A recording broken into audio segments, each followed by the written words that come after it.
Summer 1927, a film studio in Los Angeles. A young man with a broken shoulder is hauling cables for $3 a day. He was supposed to be in law school. Then a director screams about a problem nobody can fix. What happens in the next 2 minutes will change everything. But what the director reveals 12 years later will show why that moment mattered. Here is the story. Marion Morrison is 20 years old and his life just ended. 6 weeks ago he had a plan. USC, football scholarship, pre-law major, graduate, law school, become an attorney. His father ran a failing drugstore in Glendale. Marion wanted better. An office with his name on the door, Morrison and Associates. A future that made sense. Then came Newport Beach. Early June 1927, weekend trip with friends. Marion loved body surfing. He was good at it. Strong swimmer, 6'4", 200 pounds of muscle from football. He caught a wave wrong. The water drove him into the sand at a bad angle. His right shoulder took the full impact. Something tore deep. The pain was electric. Friends pulled him out. Hospital. Doctor examined him, wrapped the shoulder, gave him a sling. "Can I play football again?" The doctor hesitated. "Maybe, if you're lucky." 2 weeks later, Marion reported to the USC football coach. Shoulder still in a sling. The coach took one look, shook his head. "Morrison, you're done." "It'll heal," the doctor said. "Even if it heals, you'll never be the same. You were a guard. That requires both arms, full strength. You won't have that." Done. No more football. No more scholarship. No more tuition money. No more law school. No more future. Everything Marion planned disappeared because of one bad wave. The next 2 months are the darkest of his life. He moves back home. His shoulder hurts constantly. He sits in the back room of his father's drugstore watching customers who barely exist. His mother tries to help, says he'll find something else. But Marion doesn't believe her. All his friends are still at USC, still playing football, still living the future Marion was supposed to have. By August, the sling is off. He can move his arm, but it's weak, unstable. He can't do anything requiring real strength. One afternoon, Marion is sitting outside the drugstore. A friend from high school walks by. Eddie Chen, works at a garage. "Morrison, heard about the shoulder. That's rough. What are you doing now?" "Nothing. Looking for work." Eddie lights a cigarette. "You ever think about the studios?" "What studios?" "Film studios, Hollywood. They're always hiring. Set work. $3 a day if you work steady." Marion does the math. $3 a day, 6 days a week, $72 a month. "You think they'd hire me? With a bad shoulder?" "They hire anyone who shows up. Just go to Fox Studios, 5:30 a.m. They pick laborers every morning." Before we continue, quick question. Tell me where you watch from. Let's see which state has the most Duke fans. Marion shows up at Fox Film Studios the next Monday, 5:30 a.m., still dark. 40 men waiting. The guard opens the gate at 6. "Need 15 today. You. He points. Marion holds his breath. The guard points at him. "You, big kid, you're in." They put him on cable duty, hauling thick electrical cables across sound stages. The cables weigh 40, 50 pounds each. His shoulder screams. But he doesn't complain. Lifts with his left arm mostly. Works. The other men don't talk much. They're older, 40s, 50s. This is their career. $3 a day. Every day. For years. Marion realizes something. This could be his career too. Hauling cables until he's 50, until he's 60, until his back gives out. The thought makes him sick. But what choice does he have? 3 weeks pass. Marion shows up every morning, works hard, doesn't talk. The crew bosses start to recognize him. Big kid with the bad shoulder, quiet one, good worker. One morning, Marion is assigned to stage 4. Famous actress, Clara Bow. Director is Victor Fleming. Marion doesn't know who Fleming is. Doesn't matter. He's just hauling cables. The set is chaos. 50 people, lights, cameras, expensive equipment everywhere. Marion stands in the corner coiling cables. His shoulder aches. Then Fleming's voice cuts through the noise. "The cable! Someone fix this cable!" The cameraman looks down. A thick black cable runs through the shot, bottom corner, ruining the take. "I need a grip." Nobody moves. "Someone fix this cable or you're all fired." The crew exchanges nervous glances. The cable runs under 2 cameras, through a scaffold, behind a wall. Fixing it means 20 minutes of work. They'll lose the light. Marion has been watching this cable. He knows where it goes. He spent summers on his grandfather's farm, learned about pulleys, knots, how things connect. He sets down his coil, walks forward. The assistant director sees him. "Kid, get back. We need a professional." Marion doesn't stop, just kneels by the camera. Fleming turns.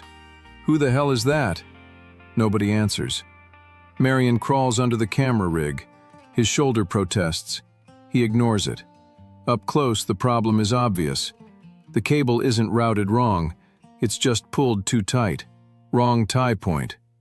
Marion reaches up with his left hand, loosens the knot, shifts the cable 6 inches, secures it to a different point. The cable disappears from frame. 2 minutes, maybe less. He crawls back out, stands up, doesn't look at Fleming, just waits. Fleming stares at him, then at the cameraman. "Is it fixed?" The cameraman checks, blinks. "Yeah, it's fixed." Fleming walks over, stops 3 feet away, studies Marion. This kid is huge. Broad shoulders even with the injury. He just fixed in 2 minutes what would have taken the crew half an hour. But there's something else Fleming notices. The kid doesn't smile, doesn't wait for praise, doesn't try to take credit. He just stands there, quiet, waiting to be dismissed. Fleming turns to his assistant director. His voice carries. "Keep that kid around." "Sir?" "You heard me. Keep him. He doesn't talk, doesn't complain, just does the work. That's rare." Fleming walks back to his actress. "Clara, let's go again." Marion picks up his cable coil, goes back to the corner. His hands are shaking slightly. Not from the shoulder, from something else. For the first time in 3 months, something went right. He doesn't know it yet. But everything just changed. 3 days later, Marion shows up at the gate. The guard checks his list, frowns. "Morrison?" "Yes, sir." "You're not on general labor. You're assigned to Stage 4, Fleming's unit." Marion's stomach tightens. "Did I do something wrong?" "Fleming asked for you specifically." Marion walks to Stage 4. Fleming is already there. He sees Marion, points. "Morrison, you're on cable detail today. Every cable on this set runs through you. If something's wrong, you fix it. Understand?" "Yes, sir. Don't make me regret this." Marion works that set for 6 weeks straight, every day. Regular work, $18 a week, every week. For the first time since the accident, Marion has stability. He learns how film sets work, how lights work, how cameras move. He watches actors rehearse, watches Fleming direct. Still doesn't talk much. The crew starts calling him Duke, the nickname from his childhood. It sticks. One afternoon, Clara Bow walks past. She stops. "You're the boy who fixed that cable." Duke looks up, nods. "Victor says you're good." "Just trying to work, ma'am." She smiles. "In this town, that makes you a miracle." When the shoot wraps, Fleming calls Duke over. "Morrison, your shoulder healing?" "Yes, sir. Getting better." "I'm starting a new picture in 2 months. I want you on my crew again." Duke's chest tightens. A future. "Thank you, sir." For the first time since Newport Beach, Duke thinks maybe his life isn't over. Maybe it's just different. Duke keeps working. Fleming hires him for the next picture, then the next. Other directors start noticing him. Quiet kid, reliable. They hire him too. Then something unexpected happens. Someone suggests he try acting. Extra work, $5 a day. Duke doesn't think he can act, but $5 is $5. He does extra work, then small roles, westerns, B-movies. The pay keeps going up. $30 a week, then $50. He learns to ride horses, learns to throw a punch for the camera, learns to act. In 1930, director Raoul Walsh gives him a lead role, The Big Trail. The movie flops. But Duke keeps working. More westerns, building skill. Then, in 1939, director John Ford casts him in Stagecoach, the film that changes everything. Stagecoach makes Duke a star. The studio gave him a new name years ago, John Wayne. By 1939, John Wayne is one of the biggest stars in Hollywood. And Victor Fleming? That same year, Fleming directs two of the most famous films ever made, The Wizard of Oz and Gone with the Wind. Late 1939, a reporter interviews Fleming.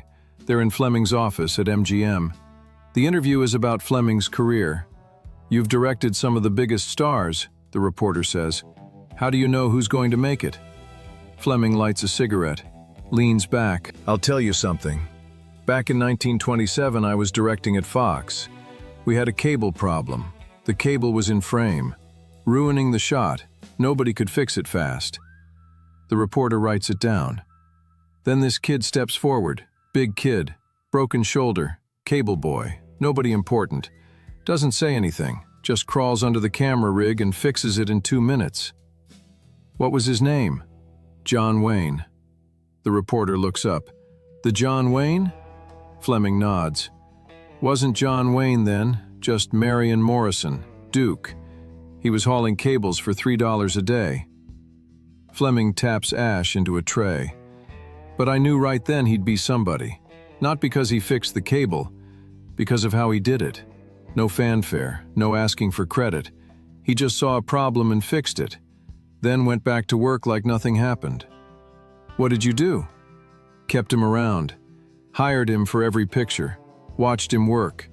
Kid never complained. Never made excuses. Just showed up and did the job. That's character." The reporter keeps writing. "Did you know he'd become a star?" Fleming thinks, shakes his head. "No, didn't know that. But I knew he'd be somebody. Because character like that doesn't stay hidden. It rises, always does. You can fake talent, but you can't fake work ethic. Can't fake showing up when your shoulder's broken and your life's falling apart and you just keep going anyway." The interview runs in Photoplay magazine. John Wayne reads it 2 weeks later, smiles. He remembers that day. Summer 1927. The cable, the fear, the shoulder pain. He remembers thinking his life was over. He was wrong. Years pass. Wayne makes 100 films, more. Reporters ask about his early days, about giving up on law school. He tells them the truth. "I wanted to be a lawyer. Then a wave broke my shoulder and my whole plan disappeared. I was 20 and I thought my life was over." One reporter asks about the cable, about Fleming. Wayne is quiet for a moment. "Fleming saw something I didn't see in myself. I was just trying to fix a problem, trying to prove I deserved to be there, didn't think it mattered." But it did? It changed everything. Fleming saw a kid who worked instead of talked, who fixed problems instead of complaining, and he gave me a chance. Wayne pauses. That's what good men do. They see potential in people who don't see it themselves. Fleming did that for me, changed my whole life because I fixed a cable in 2 minutes. The interview runs, gets forgotten eventually, but the lesson never gets forgotten. Sometimes your life plan falls apart. Sometimes the future you imagined disappears. Sometimes a wave breaks your shoulder and law school disappears, and you end up hauling cables for $3 a day. And you think that's the end. But it's not the end. It's just different. Marion Morrison wanted to be a lawyer. Instead, he became John Wayne. Not because he planned it, because he showed up, did the work, fixed problems, stayed quiet, didn't quit when everything fell apart. Character isn't about what you do when life goes according to plan. It's about what you do when the plan falls apart. When your shoulder's broken and your dreams are gone, and you're just trying to survive. That's when you find out who you are. Duke Morrison found out he was the kind of man who fixes problems, who stays quiet, who works hard, who doesn't need credit or praise or recognition. And 12 years after a cable boy with a broken shoulder crawled under a camera rig and fixed a problem in 2 minutes, that same kid became one of the biggest stars in Hollywood. Not because he wanted it, because he earned it, one quiet act at a time. And by the way, most of you watch these stories but forget to subscribe. If you want to hear more about the Duke and the values he stood for, hit that subscribe button so we can keep honoring his legacy together. As you know, they don't make men like John Wayne anymore.